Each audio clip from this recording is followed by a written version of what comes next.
vous offrir une copie de la Constitution. C'était un problème que d'aller parfois à l'intérieur du pays, dans toute une assemblée provinciale, on vous dit qu'on n'a pas de Constitution de la République. Et contrairement à ce que le professeur Sambou a dit, cette Constitution n'est pas encore suffisamment vulgarisée. Évidemment, nous avons eu le temps, il y a que dans le passé, d'aller dans certaines provinces, de produire plusieurs milliers d'exemplaires, mais ce n'est pas encore vulgarisé. Et l'objectif, le projet, c'était en réalité de traduire également la Constitution dans nos langues nationales. Parce que notre peuple ne parle pas le français dans sa globalité.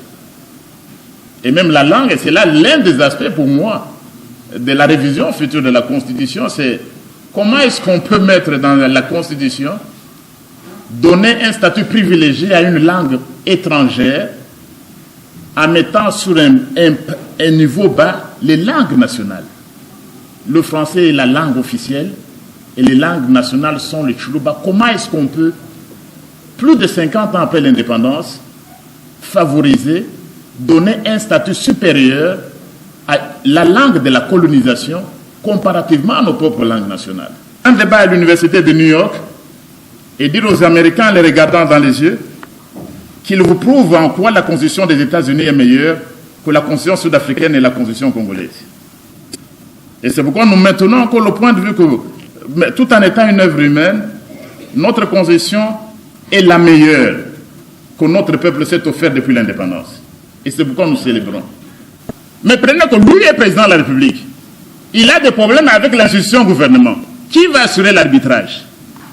Il assure par son arbitrage le fonctionnement régulier des institutions. Il a des problèmes avec l'Assemblée nationale, une autre institution. Qui va assurer l'arbitrage?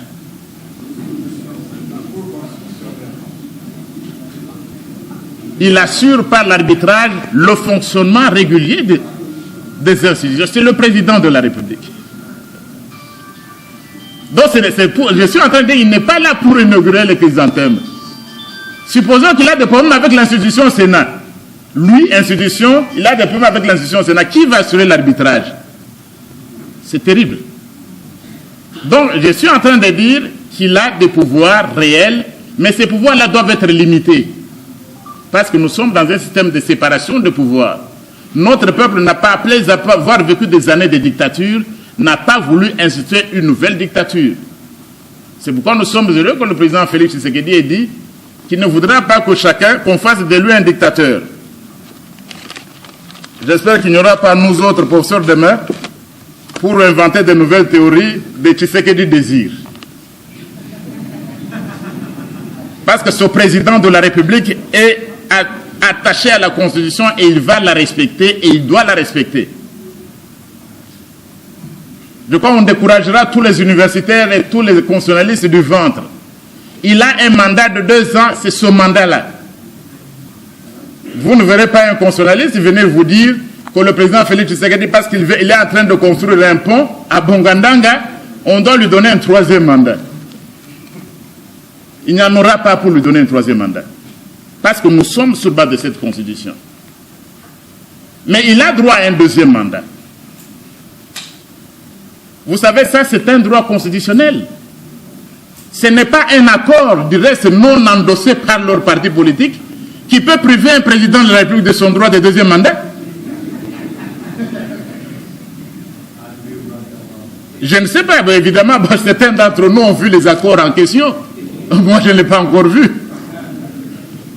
Ce n'est pas un accord privé qui n'a même pas encore été endossé par vos partis respectifs qui va lier un président de la République et lui interdire d'exercer, de postuler pour un 2e mandat. Un accord ne peut pas prévaloir sur la Constitution.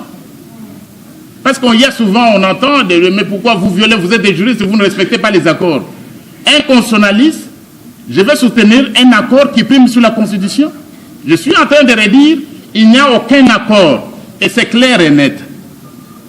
Il n'y a aucun accord signé entre 2 individus, du reste non endossé, même s'il est endossé par le parti politique, qui va priver Félix Tshisekedi de son droit à se représenter aux élections de 2023.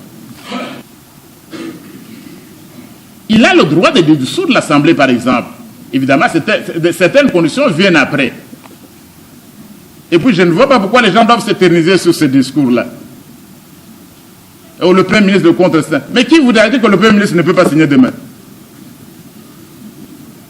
Le Premier ministre, c'est un aîné, c'est un professeur des universités. Vous croyez que pour signer un document, il doit aller dans une ferme pour revenir avant de signer?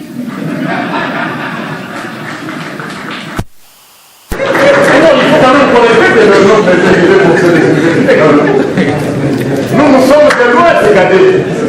Vous croyez que le Premier ministre de tout temps, il doit venir chez vous à la ferme vous conseiller? C'est tout le débat qu'il y a eu sur la nomination de hauts magistrats. Certains ont même dit non, il n'était pas contresigné. Qui êtes-vous pour que le Premier ministre vienne vous consulter? Mais c'est du n'importe quoi. Et qui vous a dit qu'il ne signera pas demain? Qui vous a dit que demain il ne signera pas? Non. Dans tous les cas, dans ce débat-là, le président n'a pas dit qu'il va dissoudre aujourd'hui. Mais la politique est changeante. Mais le même Premier ministre, il peut signer demain.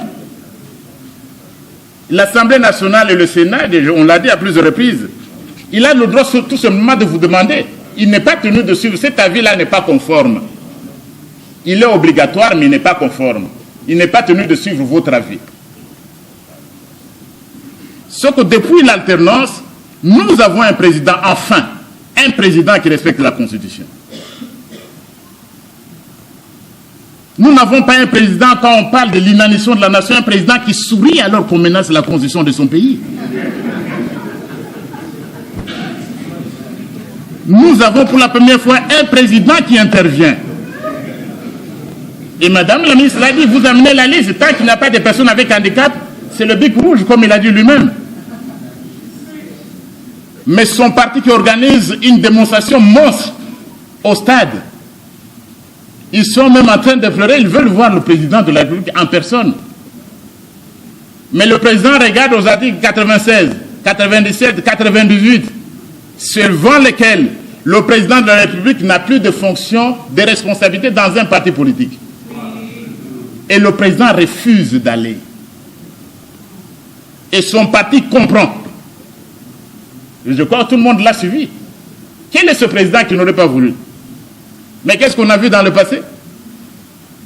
Un président qui reste l'autorité morale d'un parti politique.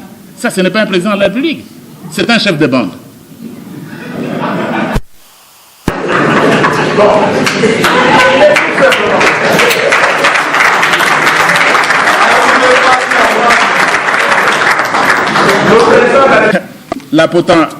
La possibilité pour un président arriver en deuxième mandat de se représenter pour une troisième fois, lui, il a dit que c'est impossible. Non, mais professeur Essambo, le président qui a fait 2 mandats peut se représenter pour un troisième mandat. Mais une petite condition. Mourir et ressusciter le troisième mandat.